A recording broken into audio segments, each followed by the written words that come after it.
Fils et du Saint-Esprit. Amen. Ô Seigneur, envoie ton esprit et tout sera créé, et tu renouvelleras la face de la terre. Évangile de Jésus-Christ selon saint Luc, chapitre 7, versets 36 à 50. En ce temps-là, un pharisien avait invité Jésus à manger avec lui. Jésus entra chez lui et prit place à table. Survint une femme de la ville, une pécheresse. Ayant appris que Jésus était attablé dans la maison du pharisien, elle avait apporté un flacon d'albâtre contenant un parfum. Tout en pleurs, elle se tenait derrière lui, près de ses pieds, et elle se mit à mouiller de ses larmes les pieds de Jésus.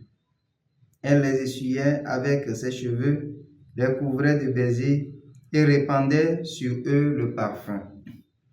En voyant cela, le pharisien qui avait invité Jésus se dit en lui-même, « Si cet homme était prophète, il saurait qui est cette femme qui le touche et ce qu'elle est, une pécheresse. » Jésus, prenant la parole, lui dit, « Simon, j'ai quelque chose à te dire. » « Parle, maître. » Jésus reprit, « Un créancier avait 2 débiteurs.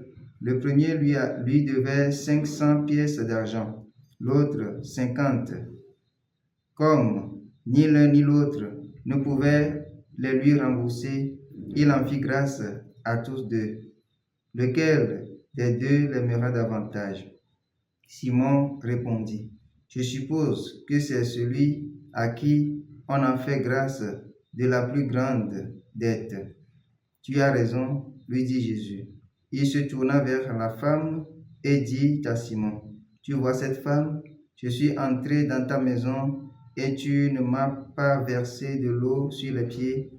Elle les a mouillés de ses larmes et essuyés avec ses cheveux.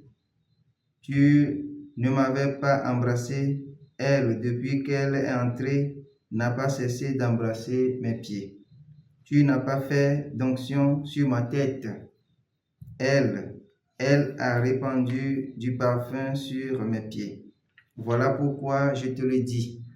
Ses nombreux péchés sont pardonnés, puisqu'elle a montré beaucoup d'amour. Mais celui à qui on pardonne peu montre peu d'amour. » Il dit alors à la femme, « Tes péchés sont pardonnés. » Les convives se mirent à dire en eux-mêmes, « Qui est cet homme qui va jusqu'à pardonner les péchés? » Jésus dit alors à la femme, « Ta foi t'a sauvée, va en paix. » Acclamons la parole de Dieu. Louange à toi, Seigneur Jésus.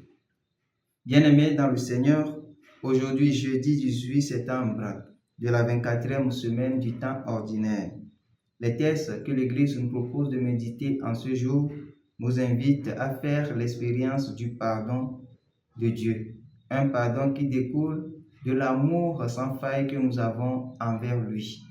Oui, lorsque notre cœur est disposé à accueillir la miséricorde de Dieu, Dieu fait couler sur nous sa miséricorde et il nous accorde le pardon. Mais pour que notre cœur soit ouvert à accueillir cette miséricorde, il faut développer en nos cœurs l'amour de Dieu. Et comment cela se passe? Lorsque nous tombons dans une situation regrettable de péché, il faut que nous trouvions du temps par amour de Dieu à faire un examen de conscience approfondi. Et lorsque nous découvrons que nous sommes complètement écartés de Dieu, qu'on implore sa miséricorde. Et après avoir fait l'expérience de la miséricorde de Dieu, que nous puissions aussi témoigner de l'amour miséricordieux à l'égard de nos frères et sœurs qui cherchent aussi à faire les mêmes expériences.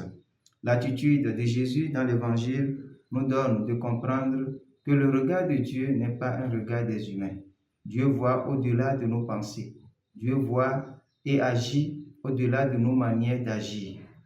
Il n'y a pas de péché qui ne puisse être pardonné par Dieu.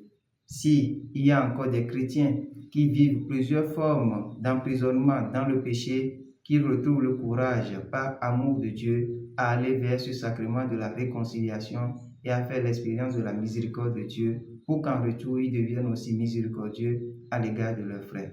Qu'il en soit ainsi pour nous, maintenant et pour les siècles des siècles. Amen.